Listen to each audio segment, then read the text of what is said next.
अस्सलाम वालेकुम स्टूडेंट्स। आज का जो हमारा टॉपिक है वो है रेज पर। हम इसमें देखेंगे कि रेज क्या होता है, रेज हम क्यों इस्तेमाल करते हैं। सबसे पहले अगर बात की जाए कि रेज होता क्या है, तो एक की डेफिनेशन ये है कि collection of conjunctive memory locations having same names and data type. मतलब कि काफ़ी सारे वेरिएबल्स या मेमोरी बॉक्सेस का एक साथ मिलना जिनका नाम और डाटा टाइप सेम हो, वो हमारे पास होती है रे। इसके बाद हम अरे की अगर बात करें कि क्यों ज़रूरत पेश आती है, तो यह है कि जब हमने मुख्तलिफ वेरिएबल्स यानी कि काफ़ी सारे वेरिएबल्स क्रिएट करने हो, तो बार बार वेरिएबल क्रिएट करने से बेहतर है कि हम एक ही दफ़ा अरे अपनी क्रिएट कर लें। इससे ये होगा कि काफ़ी सारे हमारे वेरिएबल्स एक ही नेम के अंडर आ जाएंगे। अगर हम इसके सिंटैक्स की बात करें, तो सबसे पहले हम लिखते हैं डाटा टाइप, फिर नेम लिखेंगे अरे अपनी का, और उसके बाद हम लार्ज ब्रैकेट्स में उसका साइज लिखेंगे कि हमें कितने इंडेक्सेस चाहिए। जैसा कि यहाँ पे मैं एक अरे क्रिएट करता हूँ, इंटीजर डाटा टाइप की एक अरे क्रिएट की है जिसका नाम ए है, और अब लार्ज ब्रैकेट के अंदर मैं इसका साइज लिख रहा हूँ। जैसे मुझे चाहिए A7 की चाहिए मुझे। इसके बाद हम सेमी कॉलन लगा देंगे। ये हमारी मुकम्मल हो गया, यहाँ पर एक रे क्रिएट हो जाता है। अब जो रे के 7 हमने मेमोरी बॉक्सेस क्रिएट किए हैं, उनको हम कहते हैं इंडेक्सेस। और इसका ये होता है कि जो हमारे पास पहला इंडेक्स होगा उसको हम नाम देंगे A0 का। वो जीरो से स्टार्ट होगा। जो हमारा पहला इंडेक्स है वो होगा A0। इसी तरह दूसरा इंडेक्स A1, तीसरा A2, फिर ऐसे ही A3, A4, A5 और A6 तक जाएगा। जो रे A7 का रे है वो A6 तक जाएगा। इसी तरह जो A8 का रे होगा वो A7 तक जाएगा। ये हो गया, हम यहाँ तक हमने देख लिया कि अरे कैसे क्रिएट होता है। अब है कि हम अरे अपने को वैल्यू कैसे देंगे। अगर तो हमने किसी स्पेसिफिक अपने मेमोरी बॉक्स को वैल्यू देनी है, तो उसके लिए सिंपल हम यहाँ पे लिख देंगे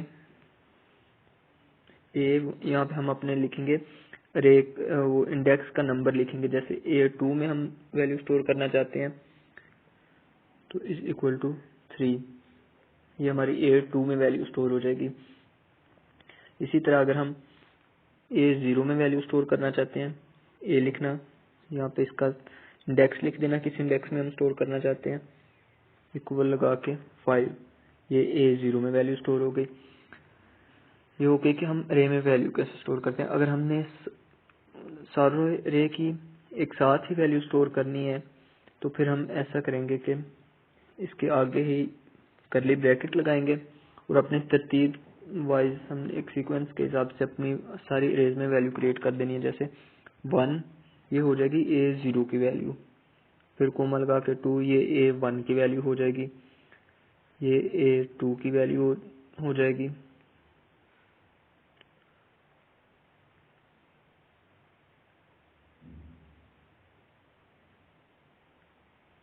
ये हमारे A7 की अरे पूरे की वैल्यूज हो गई हैं।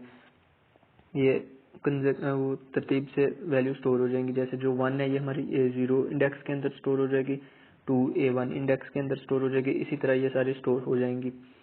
अब ये तो है कि हम वैल्यू खुद से इसको कैसे देते हैं, ये हो गया हम वैल्यू कैसे अरे को देते हैं। अब जो चीज़ है कि हम वैल्यू यूजर से कैसे, अरे में वैल्यू यूजर से कैसे लेंगे, और यानी कि हम अपनी अरे को इनपुट कैसे करेंगे और आउटपुट कैसे करेंगे। सबसे पहले अगर हमने यूजर से वैल्यू लेनी है, तो सिंपली हम यहाँ पे लिखेंगे इनपुट स्टेटमेंट लिखेंगे, और यहाँ पे अपना अरे का, अगर हमने वही फिर से बात की, अगर हमने किसी स्पेसिफिक इंडेक्स के अंदर वैल्यू लेनी है, तो हम यहाँ पे सिंपल लिख देंगे उस इंडेक्स का नंबर लिख देंगे, A3 के अंदर हमें वैल्यू चाहिए। ये सिंपली अगर हम ये चाहते हैं कि हमने A7 तक ही यूजर से वैल्यू लेनी है, तो हमें इसी तरह के लिखना पड़ेगा। पहले हम A0 में लेंगे, उसके बाद ऐसे ही इनपुट स्टेटमेंट क्रिएट करेंगे और A1 में वैल्यू लेंगे। अब बार बार हमें 6 तक ये बार बार अपनी इनपुट स्टेटमेंट क्रिएट करनी पड़ेंगी और लिखने पड़ेंगे बार बार। अब इस मसले के लिए हम यहाँ पे लगाते हैं लूप, ताकि हमने जब एक ही स्टेटमेंट बार बार लिखनी हो तो हम उसके लिए लूप का इस्तेमाल करते हैं। अब यहाँ पे लूप लगाएंगे, पहले फॉर लगाते हैं। लूप के अंदर सबसे पहले हम एक वेरिएबल क्रिएट करते हैं। अब चूंकि हमारा जो रे का सबसे पहला इंडेक्स है वो 0 से स्टार्ट हो रहा है, तो हम अपने वेरिएबल को वैल्यू 0 से देते हैं। ये इसका एक और फायदा है, इसको 0 ही क्यों दी वो मैं भी आगे चल के आपको बताता हूँ। भी हम करेंगे इसकी कंडीशन पुट करेंगे। हमने जाना कहाँ तक है, हमारी वैल्यूज कहाँ तक हमने देनी है, A6 तक जाना है हमारा, 0 से लेके 6 तक। अब इसको करने B छोटा या इक्वल होना चाहिए 6 के, और एक हम B का इंक्रीमेंट यहाँ पे कर देते हैं। अब यहाँ पे हम अपनी इनपुट स्टेटमेंट लिखेंगे।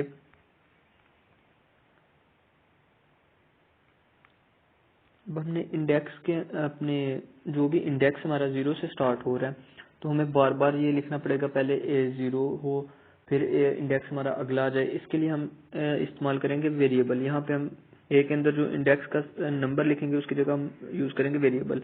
अब देखें B की वैल्यू है 0, पहली दफा क्या है, B की वैल्यू 0। अब B की जगह यहाँ पे आ जाएगा 0, और जब अगली दफा लूप आएगी B का चूंकि इंक्रीमेंट हो जाएगा एक, तो फिर अगली दफा A1 हो जाएगा, फिर ऐसे ही A2 हो जाएगा। इसी तरह ये चलता जाएगा हमारा और A6 तक चलेगा। इसीलिए मैंने B को वैल्यू 0 से दी थी, ताकि हमारा इंडेक्स 0 से स्टार्ट हो जाए और एंड तक चले, 6 तक। अब ये हो गई स्टेटमेंट। इससे हमारा यूजर से हम ले सकते हैं अपने इनपुट रे की वैल्यू हम यूजर से ले सकते हैं। इसी तरह अगर हमने आउटपुट इसकी देनी है तो उसके लिए भी हम यही सिंपल लिखेंगे। अगर मैं इसी प्रोग्राम को करता हूँ कि हमने इसी प्रोग्राम में यूजर से लेनी है वैल्यूज और उसको आउटपुट करना है, तो उसके लिए हम पहले दो स्टेटमेंट में लूप से नीचे वाली स्टेटमेंट में हम यूजर से वैल्यूज ले रहे हैं।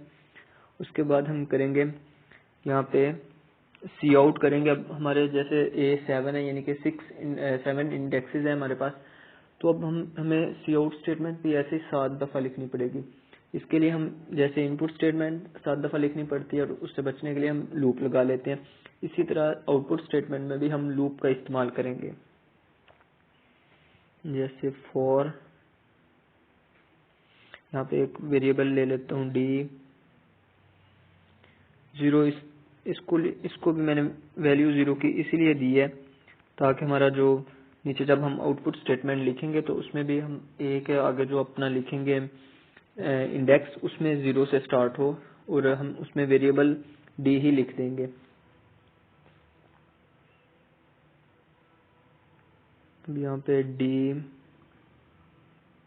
लेस देन और इक्वल टू 6 और D प्लस प्लस इंक्रीमेंट यहाँ पे हो गया। अब नीचे यहाँ पे मैं सी आउट स्टेटमेंट लिख देता हूँ। सी आउट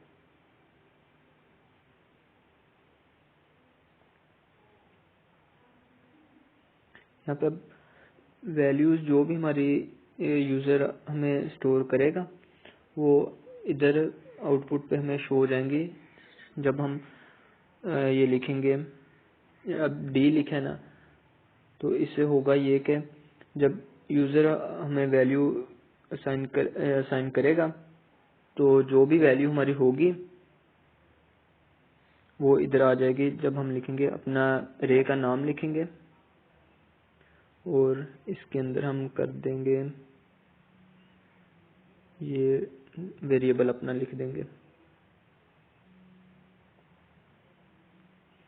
ये यहाँ पे हम कोमा शो करवा देंगे ताकि अगली वैल्यू के लिए कोमा आ जाए। ये हमारी हो गई स्टेटमेंट। अब इससे होगा कि डी की वैल्यू जब पहली दफा 0 है तो ए इंटू 0 इंडेक्स, यानी कि हमारा 0 वाला इंडेक्स जो है उसकी वैल्यू शो हो जाएगी। इसी तरह हमारे तमाम इंडेक्सेस की वैल्यू शो हो जाएगी। अब इस प्रोग्राम को मैं रन करके देखता हूँ।